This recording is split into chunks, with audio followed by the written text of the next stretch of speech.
नमस्कार विद्यार्थियों। ईशावास्योपनिषद का हमारा अध्ययन चल रहा है। प्रथम और द्वितीय मंत्र का हम अध्ययन कर चुके हैं। तृतीय मंत्र प्रारंभ करते हैं। असुर्याः नाम ते लोकाः अंधेन तमसावृताः तांस्ते प्रेत्याभिगच्छन्ति ये केचात्महनो जनाः। बहुत महत्वपूर्ण मंत्र है और इसमें जो आत्महत्या करते हैं उनके लिए स्पष्ट शब्दों में कहा गया है कि असुर्याः नाम ते लोकाः असुर्या नाम, वे लोग जो असुरों से संबंधित हैं।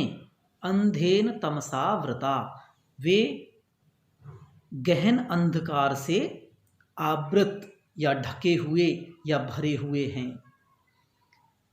यानी असुरों से संबंधित जो लोग हैं वो गहन अंधकार से भरे हुए हैं।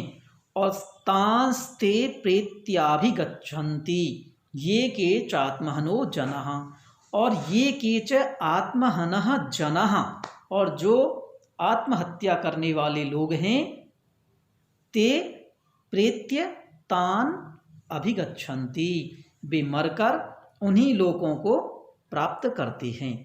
अर्थात जो आत्महत्या करते हैं वो भयंकर नरक को प्राप्त होते हैं। तो इस मंत्र में यह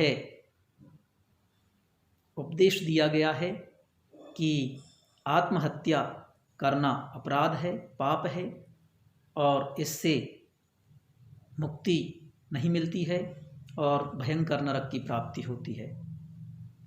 तो असुरों से संबंधित वे लोग भयंकर अंधकार से भरे हुए हैं, और जो आत्महत्या करने वाले लोग हैं वे उन्हीं लोगों को प्राप्त करते हैं। असुर्यः नाम ते लोकाः अंधेन तमसावृताः तांस्ते प्रेत्याभिगच्छन्ति ये केचात्महनो जनः। तो 3 मंत्र हमारे हो चुके हैं, 2 पहली वीडियो में, एक अभी हमने स्पष्ट किया। तीनों मंत्र महत्वपूर्ण हैं तीनों। पहला है ईशावास्यमिदं सर्वं यत्किंच जगत्यां जगत् तेन त्यक्तेन भुंजीथा मा गृधः कस्यचित् धनम्। यह संपूर्ण चराचर जगत ईश्वर के द्वारा व्याप्त है, इसलिए त्याग भावना से उपभोग करना चाहिए और किसी दूसरे के धन की इच्छा नहीं करनी चाहिए। द्वितीय मंत्र था कुर्वन्नेवेह कर्माणि जिजीविषेच्छतं समः एवं त्वयि नान्यथेतोस्ति न कर्म लिप्यते नरे। यानी इस संसार में कर्म करते हुए सैकड़ों वर्षों तक या 100 वर्ष तक जीने की इच्छा रखो, किसी दूसरे के क्षमा करें, इस संसार में अपने कर्तव्य कर्मों को करते हुए 100 वर्ष तक जीने की इच्छा रखो, और इसके अतिरिक्त और कोई मार्ग नहीं है। और इस प्रकार समत्व बुद्धि से कर्म करने पर जो कर्म फल हैं वह मनुष्य में लिप्त नहीं होते हैं। तृतीय मंत्र हमने अभी पढ़ा कि असुर्या नाम ते लोकाः अंधेन तमसावृता तांस्ते प्रेत्याभिगच्छन्ति ये केचात्महनो जनः। वे असुरों से संबंधित लोग या असुरों से संबंधित जो लोग हैं, संसार हैं, वो भयंकर अंधकार से भरे हुए हैं, और आत्महत्या करने वाले लोग उन भयंकर नरकों को प्राप्त करते हैं। चतुर्थ जो हमारा मंत्र है उसमें आत्म तत्व के बारे में बतलाया गया है कि वह आत्मा कैसी है। तो मंत्र है अनेजदेकं मनसो जवीयो नैनद्देवा आप्नुवन् पूर्वमर्षत् तद्धावतो अन्यानत्येति तिष्ठत् तस्मिन्नपो मातरिश्वा दधाति। अनेजदेकं मनसो जवीयो नैनद्देवः आप्नुवन् पूर्वमर्षत् तद्धावतो अन्यानत्येति तिष्ठत् तस्मिन्नपो मातरिश्वा दधाति। एजत होता है कंपायमान, जिसमें कंपन हो, जिसमें विचलन हो, जो विचलित होता हो। और अनेजत कंपन से रहित। एजत कंपन युक्त और अनेजत आत्म तत्व है, अनेजत वह कंपन से रहित है। एकम एकाकी है। मनसो जवीयो मन से भी अधिक वेगवान। अब इसमें आत्म तत्व के विरोधाभासी गुणों के बारे में बतलाया गया है कि उसे कंपन से रहित बतलाया गया और मनसो जवीयो मन से भी अधिक वेगवान, तो विरोधी गुण है कि वह आत्म तत्व कंपन से रहित है, मन से भी अधिक वेगवान है। न एनत देवाः आपनुवन पूर्वम अर्षत।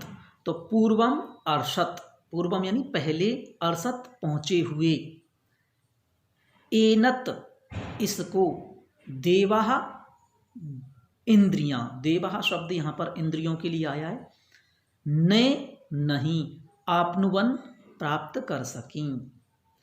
तो सबसे पहले पहुंचे हुए इसको इंद्रियां प्राप्त नहीं कर सकती। तो प्रथम पंक्ति में हमने समझा कि वह आत्म तत्व कंपन से रहित है, मन से भी अधिक वेगवान है और न नैनत देवा, न प्लस एनत वृद्धि संधि है, आ और ए मिलकर के आई हो गया। एनत प्लस देवा, एनत देवा जस्तु संधि है, ता के स्थान पर द हुआ और एनत देवा बना। तो पूर्वम अर्षत एनत देवा ने आपनुवन, सबसे पहले पहुंचे हुए इस आत्म तत्व को इंद्रियां प्राप्त नहीं कर सकती हैं, अर्थात इंद्रियों के द्वारा यह अप्राप्य है या अगम्य है। तत् धावतो अन्यान अत्येति, तत् वह आत्म तत्व, धावतो अन्यान, अन्यान धावतो या धावतो अन्यान दौड़ते हुए, अन्यान दूसरों को, अत्येति पार कर जाता है। तिष्ठत कैसा है वह, तिष्ठत ठहरा हुआ है। तिष्ठत तत् धावतः अन्यान अत्येति, वह बैठा हुआ ही दौड़ने वाले दूसरों को पार कर जाता है। यह भी विरोधाभासी गुण हुआ। तो यह आत्म तत्व विरोधाभासी गुणों से युक्त है। ठहरा हुआ या बैठा हुआ ही वह आत्म तत्व दौड़ते हुए दूसरों को पार कर जाता है। और तस्मिन् अपः मातरिश्वा दधाति, तो मातरिश्वा यानी प्राणवायु, तस्मिन् उस आत्म तत्व के रहने पर,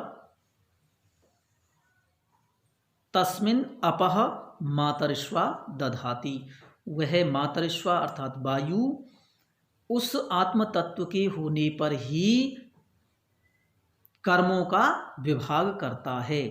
यानी समस्त प्राणियों के जो प्रवृत्ति रूप कर्म हैं उनका विभाग वह वायु करता है। तो इस प्रकार से इस मंत्र में हमने जाना कि वह आत्म तत्व कंपन से रहित है, मन से भी अधिक वेगवान है और पहले पहुंचे हुए, सबसे पहले पहुंचे हुए इस आत्म तत्व को इंद्रियां प्राप्त नहीं कर सकती हैं। बैठा हुआ ही वह दौड़ने वाले दूसरों को पार कर जाता है और उस आत्म तत्व के होने पर ही वायु समस्त लोगों के प्रवृत्ति रूप कर्मों का विभाग करता है। धन्यवाद।